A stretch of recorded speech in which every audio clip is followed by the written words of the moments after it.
एक ऐसी घटना जिसने बाबा महाकालेश्वरी नगरी से लेकर पूरे प्रदेश ही नहीं बल्कि पूरे देश को हिलाकर रख दिया। जी हाँ, हम बात कर रहे हैं एक नौजवान युवक की जो पढ़ाई करने के लिए विदेश तो गए थे, लेकिन जो खबर आई उसने सब कुछ झंझोड़ कर रख दिया। हम उन्हीं के घर पर आज मौजूद हैं और बात करने का प्रयत्न करेंगे कि आखिर ऐसी घटना के बाद में अब क्या स्थिति है।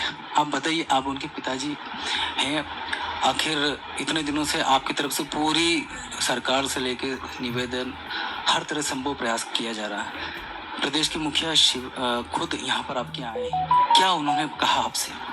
सीएम साहब आए हैं और उन्होंने यही आश्वासन दिया हमको कि जितना भी खर्च होगा आने जाने का, बॉडी लाने का, वो सारा भारत सरकार उठाएगी। और सारी चीज़ें कुछ और इसके बाद भी लगती हैं तो हमें आप बाद में भी बताएंगे, तो हम उनका पालन करेंगे। और हम उनका भी आभार व्यक्त करते हैं मोहन जी का, जिन्होंने इतना हमारी सारी बात को बहुत धैर्यपूर्वक सारी सुना है और सारी चीज़ों को हमें आश्वासित किया है, मार्गदर्शन दिया है।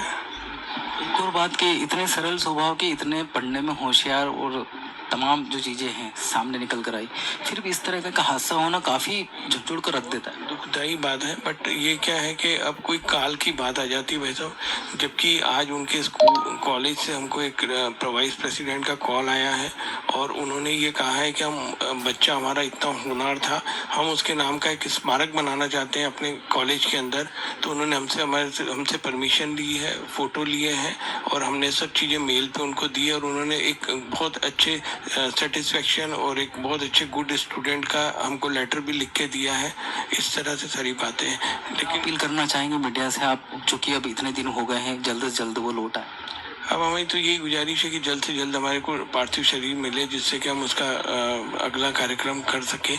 और भारत सरकार और राज्य सरकार ने काफ़ी हमको आश्वासित किया है कि बहुत जल्दी प्रयास कर रहे हैं और सारी बातें चल रही हैं। तो थोड़ा टाइमिंग का हेर फेर रहता है, जब यहाँ दिन होता है वहाँ रात होती है, तो इसलिए थोड़ा सा समय लग जाता है कुछ चीज़ों को समझने का और करने का। तो उम्मीद है हमको कि ये जो अभी सीएम भाई साहब बोल के गए हैं, तो शायद 1-2 दिनों में इसके सारे रिजल्ट सामने आएंगे। जैसा कि इनके पिताजी ने बताया कि किस तरह से खुद प्रदेश के मुखिया जो डॉक्टर मोहन यादव यहाँ पर आए और उन्होंने निश्चित तौर पर इनका साहस बढ़ाया और सरकार के द्वारा हर संभव मदद करने की उन्होंने जो बात कही है। मीडिया की तरफ से भी यही सब तमाम जो चीज़ें हैं कि जल्द से जल्द उनका पार्थिव शरीर यहाँ पर आए, चूँकि कनाडा और भारत की दूरी जो है सबको पता ही है, लेकिन फिर भी सरकार की जी तोड़ और हर उस बाशिंदे का सजग प्रयास रहेगा कि जल्द से जल्द यहाँ पर आए और इस परिवार के साथ में भगवान उनको शक्ति लड़ने की प्रदान करें। PSTV, अनिल बैरागी, उज्जैन।